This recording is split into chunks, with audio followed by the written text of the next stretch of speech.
3월 첫 주일이 됐습니다. 오늘 이 예배에 참여하신 성도들, 여러분의 가정, 여러분의 자녀들, 여러분의 기업 위에 성삼위 살아계신 하나님의 은혜가 풍성히 임하기를 예수님 이름으로 축복합니다.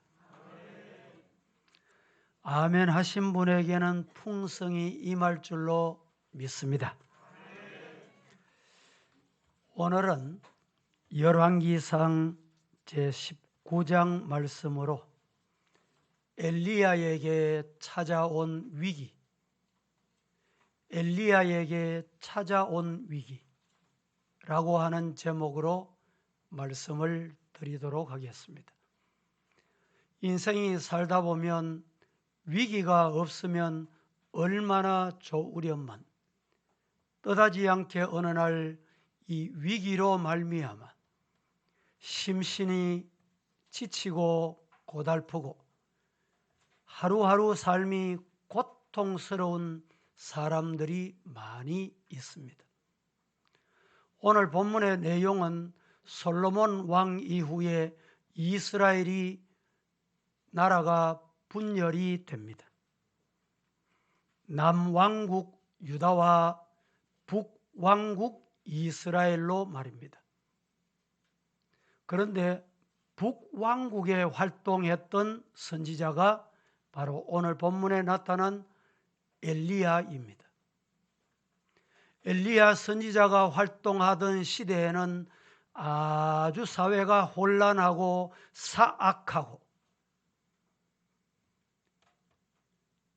북왕국 이스라엘의 왕들이 19명이 거쳐갔습니다. 19명의 왕이 성경은 한결같이 악한 왕이다. 하나님께서 보실 때 심히 악한 왕이었다. 왕이 19명이 악한 짓을 했으니까 그 사회가 얼마나 잔인무도했겠습니까? 이럴 때 하나님께서 엘리야 선지자를 보내셔서 하나님의 대행자로 하나님이 하시고자 하시는 일을 하도록 만드셨던 것입니다. 사악한, 악한, 더러운 왕 중에 이 엘리야가 활동하던 당시에는 아합 왕이 다스리는 시대였습니다. 그는 시돈 여왕 이세벨과 결혼을 합니다. 그런데 이 이세벨은 오만하고 아주 사악하고 강교하며 악질적이고 고집이 센 한마디로 악마였습니다. 악녀였습니다. 그녀는 바알의 숭배자로서 사마리아에 바알 신을 세워놓고 많은 바알 선지자들을 데리고 옵니다. 고용을 합니다. 그리고 월급을 줍니다. 그리하여 하나님의 선지자들을 죽이고 여호와를 경외하지 못하도록 만든 장본인이었습니다. 엘리야는 우상 숭배가 가장 극심했던 아합 왕 시대에 하나님께 부름을 받게 됐죠. 그는 하나님을 바알로 바꾼 아합과 이세벨에게 하나님이 보내신 사자였습니다. 하나님은 사악한 우상 종교인 바알 우상을 근절하기 위해서 캄캄하고 어두운 시대에 이 엘리야를 사용하시게 된 것입니다. 엘리야는 아합 왕 앞에 나타나서 그와 이스라엘의 죄로 말미암아 죄악으로 말미암아 3년 6개월 동안에 비가 오지 않을 것이다. 쉽게 보면 경고하게 된 것입니다. 엘리야는 나봇이 포도원을 빼앗은 아합의 집에 개들이 아합의 피를 핥고 아합의 후손이 끊기고 이세벨이 개들에게 잡혀 먹힐 것이라, 이렇게 경고를 했습니다. 누구나 할 수 있는 경고가 아닙니다. 생명을 내놓지 않고는 이 말을 할 수 없는 것입니다. 뿐만 아니라 엘리야는 갈멜산에서 바알과 아세라 선지자 850명을 모아놓고 자기 자신과 겨누어 그들의 신이 거짓 신임을 밝혀내고 그들을 모조리 기송 강가에서 숙청시키는 사건이 오늘 본문 바로 앞장 18장에 소개되어 있습니다. 뿐만 아닙니다. 엘리야가 기도했을 때 가물었던 그 땅에 큰 비가 내립니다. 뿐만 아니라 그때 여호와의 능력이 엘리야에게 임하게 되었습니다. 진실로 엘리야는 이스라엘 선지자 중에 선지자, 이스라엘의 위대한 선지자였던 것입니다. 오늘 본문을 보면 아합 왕은 자기 부인 이세벨에게 갈멜산에서 되어졌던 일을 낱낱이 이야기해 줍니다. 왜 해 주었을까요? 그 이야기해 주고 있는 내용이 오늘 본문의 1절입니다. 어떻게 말하고 있는지 한번 보겠습니다. 시작. 아합이 엘리야가 행한 모든 일과 그가 어떻게 모든 선지자를 칼로 죽였는지를 이세벨에게 말하니, 아합 왕이 엘리야가 행한 모든 일과 그가 어떻게 모든 선지자를 칼로 죽였는지를 누구에게? 이세벨에게 고하니. 왜 그렇게 고했을까요? 당신이 엘리야 손 좀 봐라. 당신이 엘리야 처치 좀 해라. 이런 뜻이 담겨 있었습니다. 그리하여 이세벨이 어떻게 하느냐? 2절을 보겠습니다. 2절 다 같이 시작. 이세벨이 사신을 엘리야에게 보내어 이르되, 내가 내일 이맘때에는 반드시 내 생명을 저 사람들 중 한 사람의 생명과 같게 하리라. 그렇게 하지 아니하면 신들이 내게 벌 위에 벌을 내림이 마땅하니라 한지라. 자, 이세벨이 남편의 이야기를 듣고 사신을 보냅니다. 누구에게? 엘리야에게. 우리 중에 선지자들이 죽은 모습 그대로 니도 내일 이때 되면 이렇게 죽인다. 경고하고 전령을 보내게 됩니다. 이 소식을 들은 능력의 종, 하나님의 사자, 불의 사자 엘리야가 어떤 태도를 취합니까? 여기에 문제가 생겨납니다. 3절, 4절 여기에 보면 엘리야가 어떤 태도를 취하는지 봅니다. 다 같이 한번 봉독해 보겠습니다. 시작. 그가 이 형편을 보고 일어나 자기 생명을 위하여 도망하여 유다에 속한 브엘세바에 이르러 자기 사환을 그곳에 머물게 하고 자기 자신은 광야로 들어가 하루 길쯤 가서 한 로덴 나무 아래에 앉아서 자기가 죽기 원하여 이르되, 여호와여 넉넉하오니 지금 내 생명을 거두시옵소서. 나는 내 조상들보다 낫지 못하나이다 하고. 3절과 4절을 우리가 함께 봉독하셨는데 여러분들 이 3절, 4절 속에서 중요한 메시지 3가지를 발견하셨습니까? 이세벨이 엘리야를 죽이겠다. 니도 내일 이맘때 죽어봐라. 이 전가를 받은 엘리야의 태도가 세 가지입니다. 하나는 생명 살아야 되겠다. 겁을 먹고 도망가는 거예요. 누가? 엘리야가. 또 하나, 엘리야는 광야에 들어가서 숨습니다. 광야 가면 아무도 모를 끼다. 아무도 나를 못 찾을 거다. 여기 있으면 안전할 거야. 이렇게 하여 엘리야는 광야로 숨어 들어갑니다. 그리고 세 번째는 로뎀 나무 아래 앉아 나도 죽자. 나도 이것으로 끝내자. 저 이세벨의 악녀의 손에 죽는 것보다 내가 차라리 하나님 죽여주시는 게 좋다. 막 이런 생각이었던 것 같습니다. 이 일로 말미암아 엘리야는 위기를 더 고통 중에 삶을 살게 됩니다.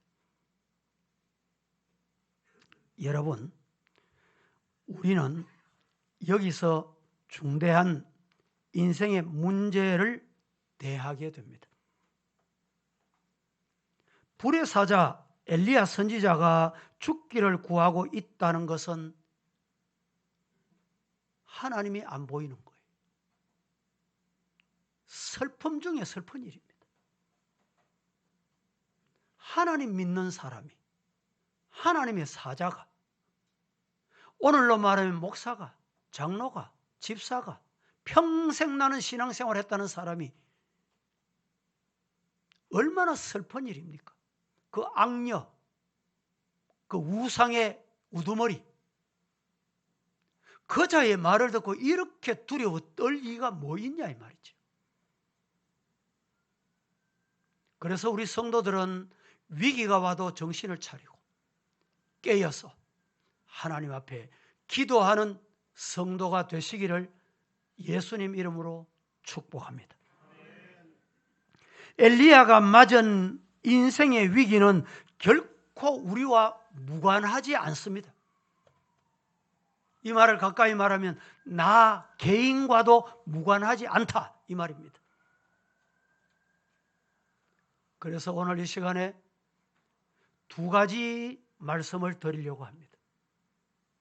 첫째, 엘리야가 큰 위기가 찾아오게 된 것은 인간 누구에게나 위기가 올 수 있다. 이 말씀을 교훈하는 겁니다. 엘리야에게 큰 위기가 찾아온 것은 인간 어느 누구 예외 없이 이 땅 지구촌에 있는 모든 인간은 위기를 만날 수 있다. 깨달아라, 정신 차려라, 알거라 라는 말씀입니다. 여러분, 엘리야가 도대체 누굽니까? 엘리야가 어떤 사람입니까? 첫째, 엘리야는 하나님의 선지자입니다. 둘째, 죄악으로 어두워진 이스라엘을 깨우친 선지자입니다. 셋째, 가장 악한 왕 아합과 대결해 싸워 이긴 선지자입니다. 넷째, 죄악으로 얼룩진 그 땅에 비를 중단시킨 거치게 할 정도로 능력 있는 선지자였습니다. 다섯째, 기도하여 하늘의 문을 열어 불이 내리고 비가 내리게 한 능력의 선지자입니다. 여섯째, 엘리야는 누구냐? 그가 부러지질 때 하나님은 갈멜산에 불을 내려주셨습니다. 일곱째, 어둡고 더럽혀진 땅에서 바알 선지자 850명을 한꺼번에 숙청시킨 불의 사자, 바로 그가 엘리야였습니다. 그뿐만 아닙니다. 엘리야는 마지막이 참 아름다웠습니다. 엘리야는 하나님의 은혜로 그의 사명을 다 감당한 후에 불수레와 불말을 타고 하나님의 나라로 성천한 사람이기도 합니다. 구약시대 죽음을 보지 않고 하나님의 나라에 올려온 사람이 두 사람, 에녹과 오늘 본문을 소개하는 엘리야 선지자입니다. 마지막 날에 다시 오리라 예언했던 선지자입니다. 진실로 엘리야는 이스라엘의 선지자 중의 선지자, 위대한 선지자임이 분명합니다. 성도 여러분, 그런데 그 자에게, 그 선지자에게 큰 위기가 왔다라는 말입니다. 어려움, 위기는 가난한 사람에게만 오는 게 아닙니다. 위기는 배우지 못한 무식한 사람에게만 찾아오는 것이 아니옳습니다.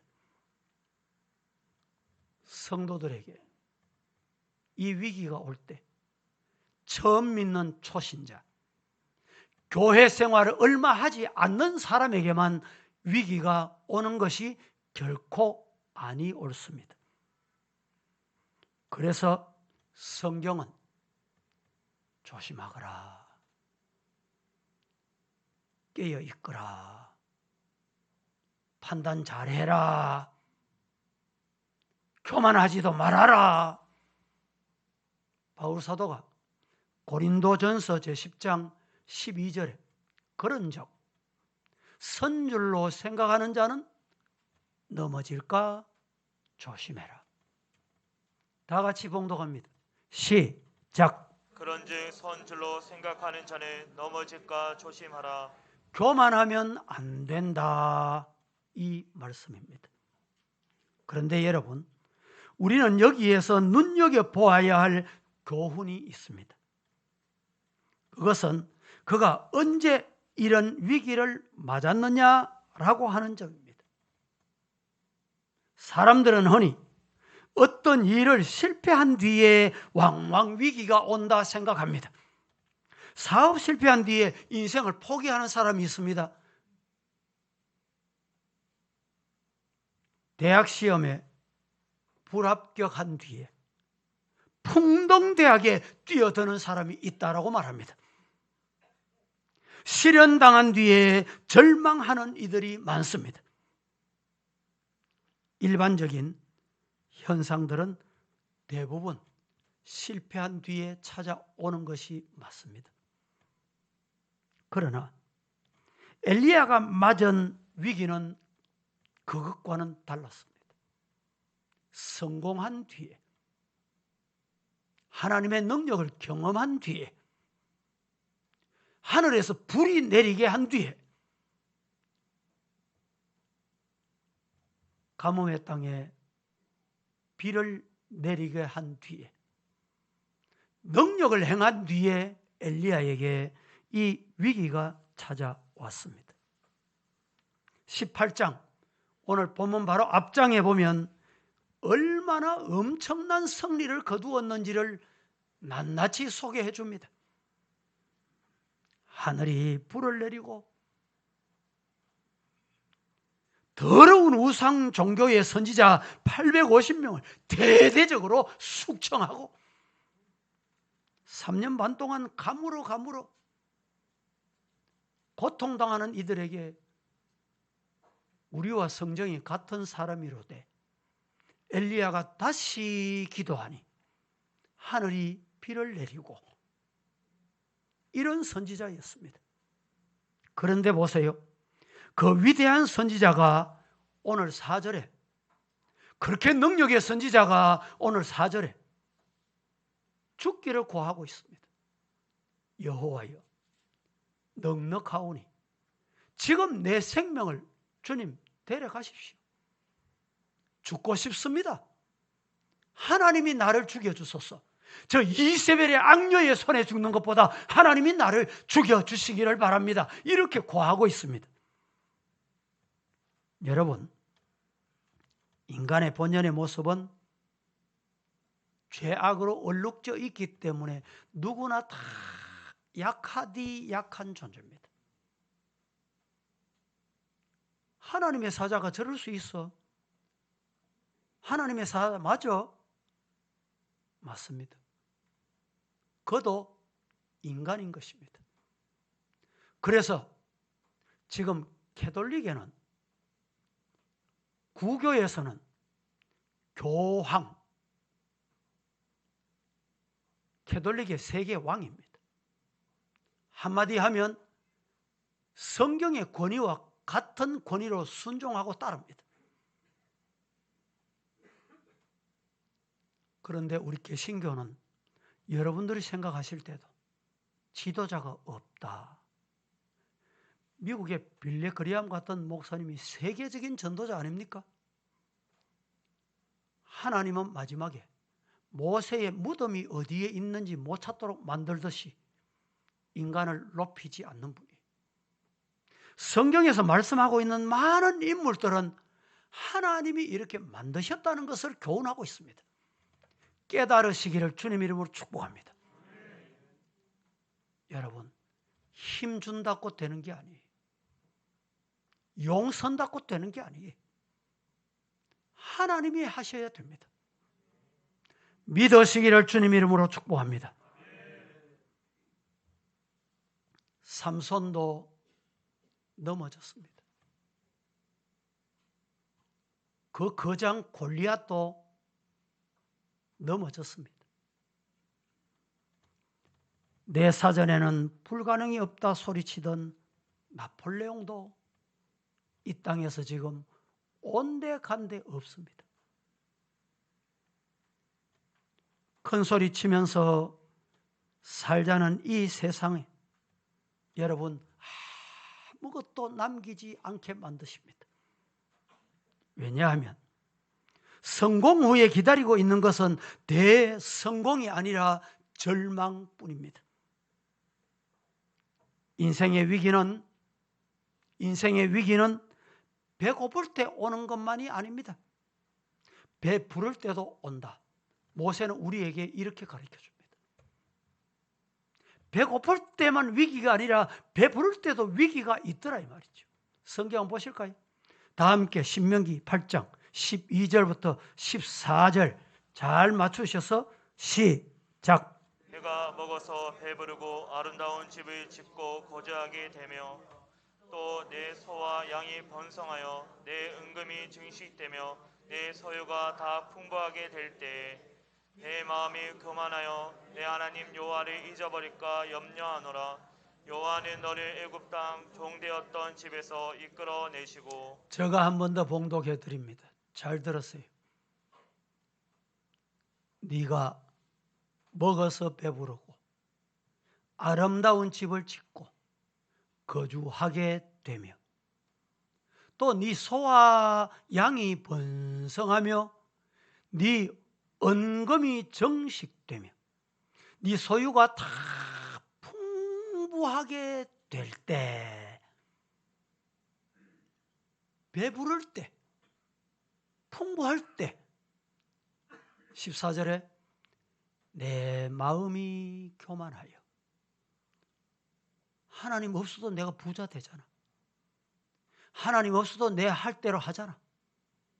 그래서 하나님이 눈에 안 보여요. 교만하여 네 하나님 여호와를 잊어버릴까 염려하노라. 여호와는 너의 애굽 땅 종되었던 집에서 이끌어내신 분인 걸 잊지 말아라. 오늘 이 자리에 여러분 오게 된 것, 내가 지혜로워서입니까? 내가 하나님의 자녀된 것, 내가 판단을 잘 했다입니까? 지옥에 가도 척척 밑바닥에 가야 할 존재, 하나님이 부르셨어요. 하나님이 끌어내셨어요. 하나님이 이 자리에 오게 하셨어요. 믿으시기를 주님 이름으로 축복합니다. 인생의 위기는 여러분 책망받을 때가 위기가 아니라 칭찬받은 뒤에 더 큰 위기가 기다리고 있음을 잊지 마셔야 합니다. 그 대표적인 예를 하나 소개합니다.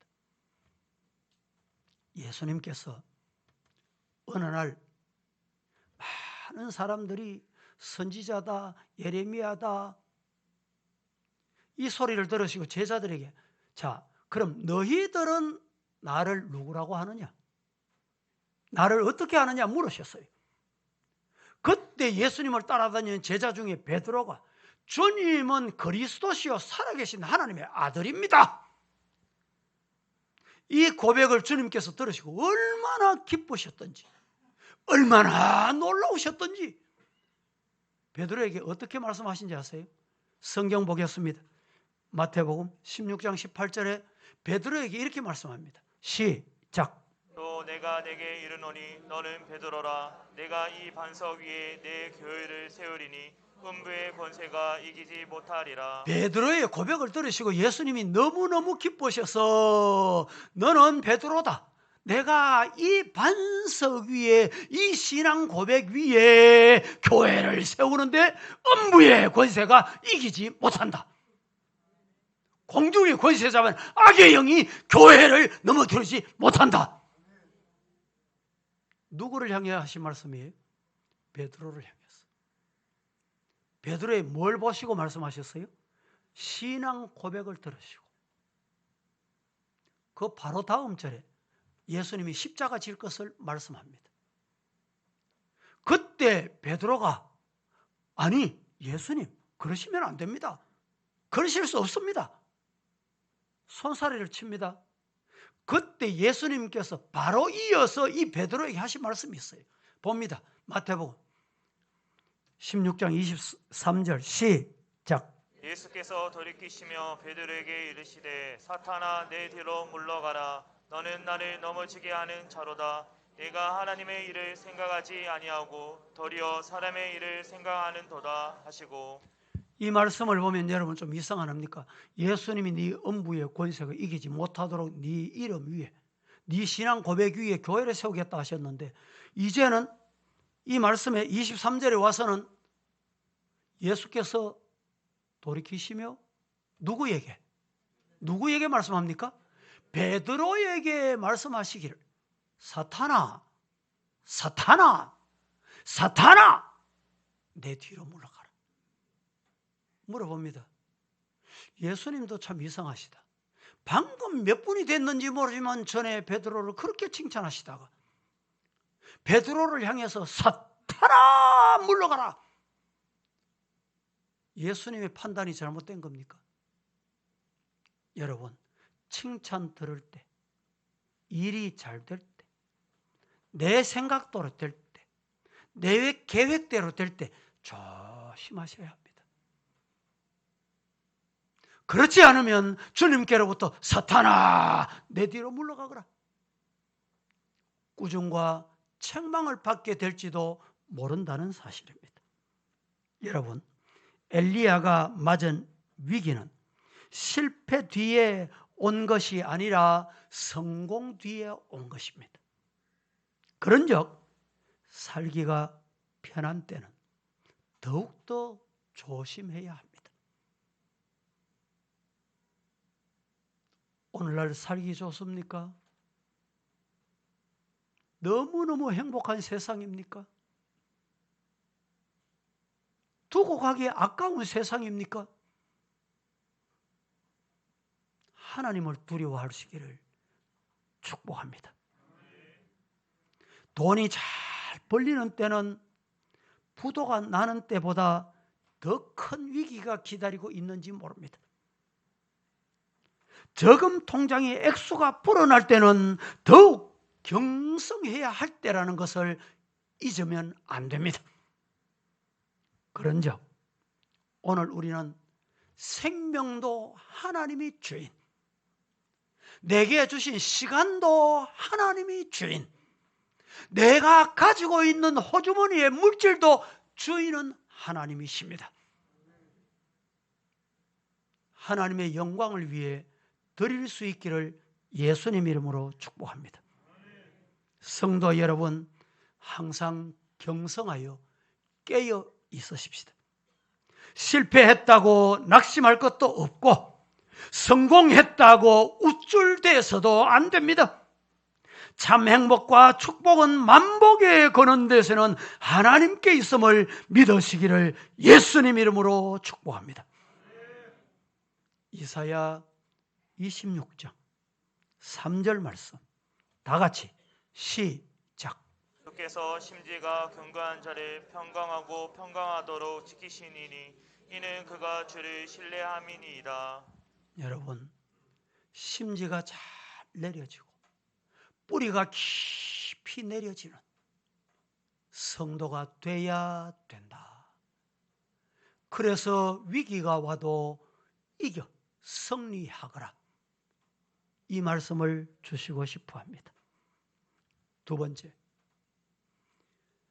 엘리야는 왜 큰 위기를 맞게 되었는가? 엘리야에게 큰 위기가 찾아온 것은 인간 누구에게나 위기가 찾아올 수 있다는 교훈을 주셨고, 오늘 두 번째는 엘리야는 왜 이 큰 위기를 맞게 됐는가?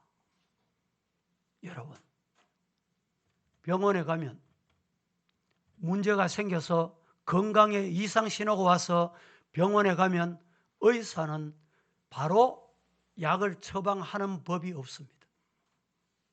진단을 합니다. 청진기를 떼고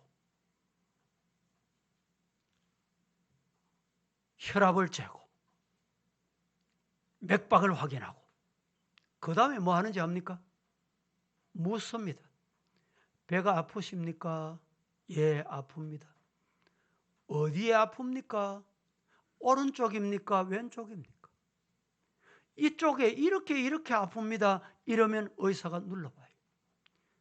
어느 쪽에, 어느 부위가 어떤지를 진단을 해봐요.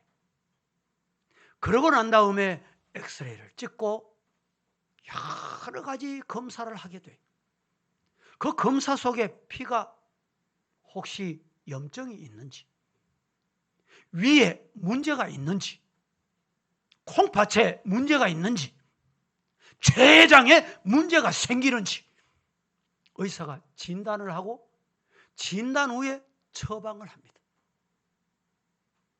오늘 저는 이 시간에 엘리야가 왜 위기가 왔는지 진단을 하는 거예요. 위기가 왔을 때 어떻게 했는지 지금 처방을 하는 겁니다.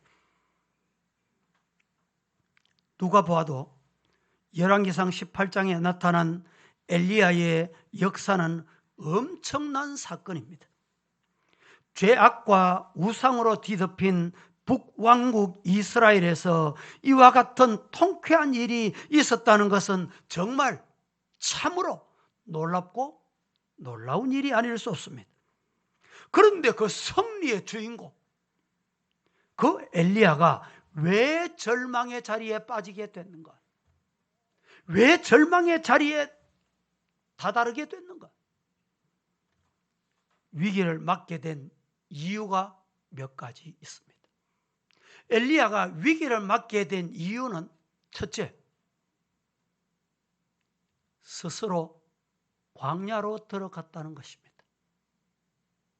내가 판단하고 내 혼자 진단을 다 마치고 광야로 들어간 거예요.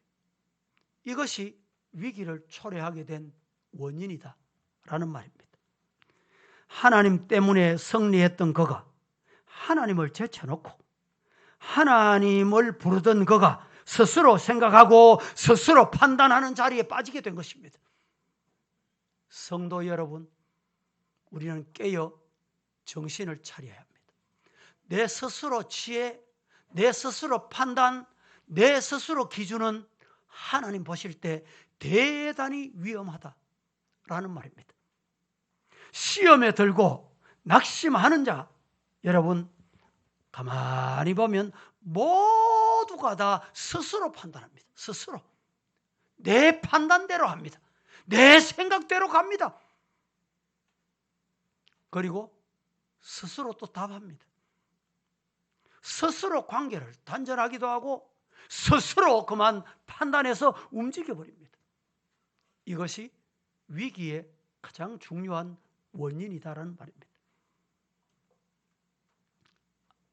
아무도 그를 나무라는 사람이 없었습니다. 그래서 그는 그것이 맞는 줄로 알았습니다. 인생의 위기는 다른 사람들이 만들지 않습니다. 우리 교회 위기가 왔다. 저 이웃교회 다른 교인이 와서 위기를 만드는 줄 압니까? 스스로 위기를 초래하는 거예요. 두 번째, 엘리야가 왜 위기를 맞게 됐는가? 하나님을 바라보지 않을 때 위기는 계속됩니다. 어떤 경우에도 하나님, 살아계신 하나님, 전능하신 하나님, 스스로 계시는 하나님 바라보시기를 축복합니다. 엘리야는 하나님을 바라보며 사는 동안에 정말 담대했습니다. 하나님과 함께 하는 동안에 큰 승리를 거두었습니다. 그가 하나님을 모시고 사는 동안에 이스라엘의 그 무섭디 무서운 왕 아합 왕도 두려워하지 않았어요. 이세벨도 두려워하지 않았습니다. 열왕기상 18장 15절 말씀 다 같이 시작. 엘리야가 이르되 내가 섬기는 만군의 여호와께서 살아계심을 두고 맹세하노니 내가 오늘 아합에게 보이리라. 예, 이 18장에 보니까 15절에 엘리야가 이르되 내가 섬기는 내가 믿는 만군의 여호와께서 어떻게 계셔요? 살아계시고 살아계심을 두고 맹세한다. 내가 오늘 아합 왕 그 인간 두렵지 않다. 두려워 안 해. 겁 안 먹어. 이게 바로 18장이에요. 그런데 19장에 와서 19장 4절에 스스로 하나님 죽여주세요. 성도 여러분, 우리는 뭘 봐야 될 사람입니까? 하나님 바라보시기를 예수님 이름으로 축복합니다. 아무리 문제가 와도 위기가 와도 어려움이 와도 하나님 붙드세요. 하나님 손 잡으세요. 하나님 손만 잡으면 하나님이 책임져 주십니다. 문제는 하나님을 손 잡아야 되는데 하나님 손 놓는데 문제가 생겨요. 놓는데 인간이 손을 잡습니다.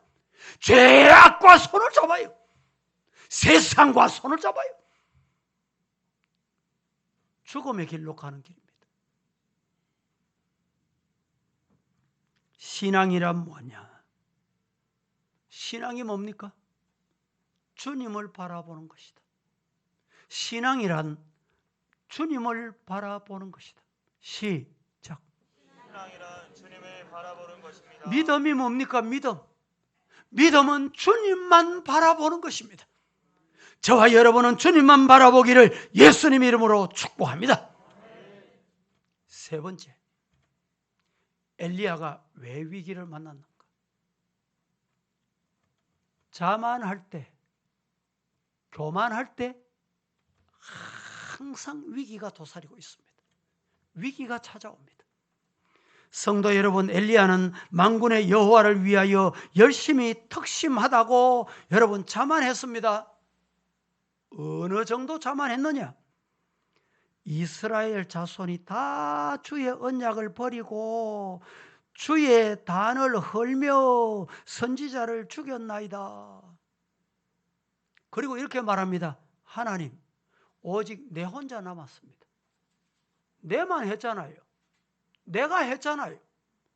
다 떠나갔잖아요. 성도 여러분, 하나님은 교만한 자를 대적하시고 미워하시고 멀리하시지만 교만한 자에게는 복을 주시지 않으시지만 겸손한 자에게는 하나님이 하늘에서부터 은혜를 내려주신다. 하나님이 내려주시는 은혜의 자리에 나가기를 예수님 이름으로 축복합니다. 은혜 자리가 뭡니까? 겸손의 자리. 하나님 안 계시면 안 됩니다. 하나님 손 놓으면 안 됩니다. 하나님 나를 붙잡으시고, 하나님 내 가정을 붙잡으시고, 하나님 내 자식들을 붙잡으시고, 내 교회를, 이 민족을 하나님 붙잡아 주시옵소서. 그럴 때 하나님이 뭘 주실까요? 은혜를 주세요. 은혜를. 성도 여러분, 인간은, 사람은 이 땅 사는 동안에 은혜 없으면 안 됩니다. 하나님의 은혜 없이 되는 게 없어요. 소리친다고 되는 게 아니에요. 용선다고 되는 게 아니에요. 하나님의 은혜가 임하면 저절로 돼요. 여러분에게 하나님의 은혜가 임하기를 예수님 이름으로 축복합니다. 다윗은 시편에서 이렇게 말합니다. 시편 23편 4절 말씀. 내가 사망의 엄침한 골짜기로 다닐지라도 해를 두려워하지 않을 것은 주께서 창조주께서 살아계신 하나님께서 누구와 함께해? 예, 맞습니다. 성도 여러분, 사망의 엄침한 골짜기가 우리 앞에 찾아와요. 항상 어디서 어떤 방법으로 찾아올지 몰라요. 군대 가면 군대에서 경계병에게 경계를 설 때 항상 가까운 데서부터 먼 데로, 우에서 좌로 보는, 여러분, 이 방법이 있습니다. 경계를 잘 서는 방법. 이걸 안 하다 보니까 뚫리는 거예요. 뚫려. 그래서 그 부대장이 상처를 입고 징계를 당하고 이렇게 되는 거예요. 영적으로 여러분 경계를 잘 하시기를 주님 이름으로 축복합니다. 어디서 악한 사탄이 어떤 방법으로 무엇을 가지고 찾아올지 우리는 깨어 있어야 돼요. 믿으시기를 축복합니다. 사망의 엄침한 골짜기, 항상 학교 다닐 때, 과거 어릴 때 여학생 빠뜨리려고 웅덩이 탁 파가지고 거기 물을, 흙탕 물을 채워가지고 싹 덮어 넣습니다. 그런데 그 여학생이 안 빠지고 누가 빠지는지 알아요? 내가 빠져. 내가.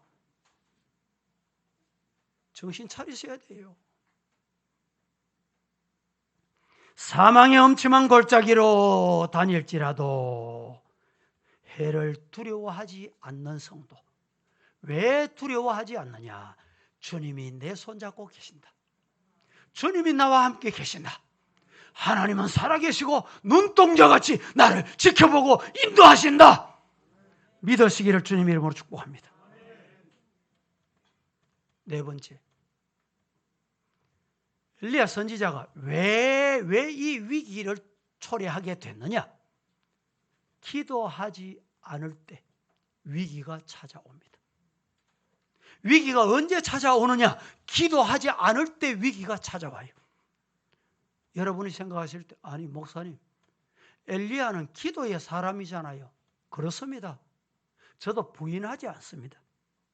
그는 기도하며 비를 그치게 했습니다. 기도하여 하늘 문을 열어 불로 응답을 받았습니다. 그는 기도하여 대성을 거두었던 사람입니다. 그런데 기도의 사람 엘리야가 기도하지 않고 지금 뭘 합니까? 이세벨 그 악한 여인의 말 한마디 듣고 그 말 앞에 낙심해 있습니다. 성도 여러분, 악한 사탄의 말 한마디 듣고 낙심하면 안 돼요.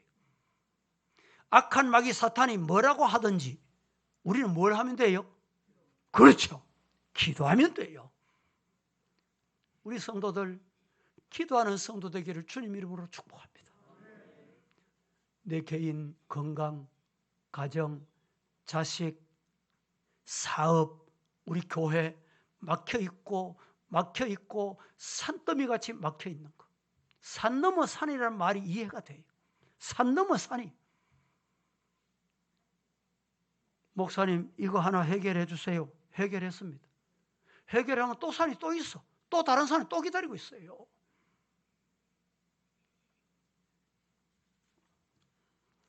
성경은 이렇게 말합니다. 기도 외에는 다른 것으로는 이런 유가 나갈 수 없다. 성경 보겠습니다. 마태복음, 마가복음 9장 29절에서 28절에서 29절 다 같이 봉독합니다. 28절, 29절 시작. 집에 들어가심에 제자들이 조용히 묻자오되 우리는 어찌하여 능히 그 귀신을 쫓아내지 못하였나이까. 이르시되 기도 외에 다른 곳으로는 이런 종류가 나갈 수 없느니라 하시니라. 이러시되 기도 외에는 다른 것으로 이런 종류가 일어나지 않는다. 뭘 하면 될까요? 기도하면 된다. 저와 여러분, 말 많이 하는 성도, 교회는 말꾼이 필요한 곳 아니다는 아시죠? 교회는 기도하는 기도꾼이 필요합니다.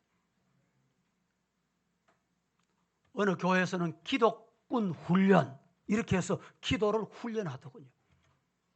우리 서부의 성도들 기도꾼들이 다 되시기를 예수님 이름으로 축복합니다. 기원전 720년경에 유대 왕 히스기야는 아수르 군대의 침략을 받았습니다. 히스기야는 사람의 힘으로는 불가능하다. 사람의 힘으로는 안 된다. 사람의 힘으로 나라 지키는 거 불가능하다. 그리고 하나님께 기도합니다. 하나님께 기도했더니 하나님께서 이렇게 말씀합니다. 네가 내 기도를 들었고, 아니 내가 네 기도를 들었고. 누가 기도했습니까? 위기 앞에 다다른 히스기야가 하나님 앞에 기도했더니 하나님께서 내가 네 기도를 들었고. 다 같이 시작. 누가 누구의 기도를 들었어요? 하나님이 내 기도를 들으신 거예요. 하나님이 내 기도 듣는 성도가 되기를 예수님 이름으로 축복합니다. 그래서 아수르군 18만 5천 명을 진멸하게 됐던 것입니다. 시편 127편 1절 시작. 여호와께서 집을 세우지 아니하시면 세우는 자의 수고가 헛되며 여호와께서 성을 지키지 아니하시면 파수꾼이 깨어 있음이 헛되도다. 여호와께서 집을 세우지 아니하시면 아무리 수고하고 세워도 헛되고, 여호와께서 성을 지키지 아니하시면 아무리 깨어 있어 지키어도 안 된다. 헛되다. 믿으시기를 축복합니다. 성도는 주님 따라가야 합니다. 첩수와 안수회라는 말이 있습니다. 첩수와 안수회 무슨 말입니까? 나비는 꽃을 따라가고 갈매기는 바다를 따라간다. 성도는 주님 따라가시기를 축복합니다. 따라하십시다. 나는 주님 따라가겠습니다. 따라가겠습니다. 주님 따라가는 성도 되시기를 예수님 이름으로 축원합니다. 예수 없이는 못 사는 인생, 예수 없이는 구원 없는 인생, 예수 없이는 생명 없는 인생, 예수 없는 천국도 없고 예수 없는 평안 안정도 없다. 예수 없이는 우주의 미아가 되고 고아가 된다. 예수 없이는 참 성공도 있을 수 없다. 예수 안에서 예수님 모시고 예수님 손잡고 승리하는 성도가 되시기를 예수님 이름으로 축복합니다. 거룩하신 아버지 하나님, 오늘도 축복의 날, 은혜의 날 하나님께서 부르셔서 말씀 앞에 와서 말씀을 받았습니다. 받은 말씀 가슴에 안고 세상으로 가정으로 내려갑니다. 한 주간 동안에 위기가 어디서 어떻게 찾아올는지 알지 못하지만 하나님 앞에 기도하여 주님 손잡고 승리하게 하옵소서. 예수님의 이름으로 기도하옵나이다. 아멘.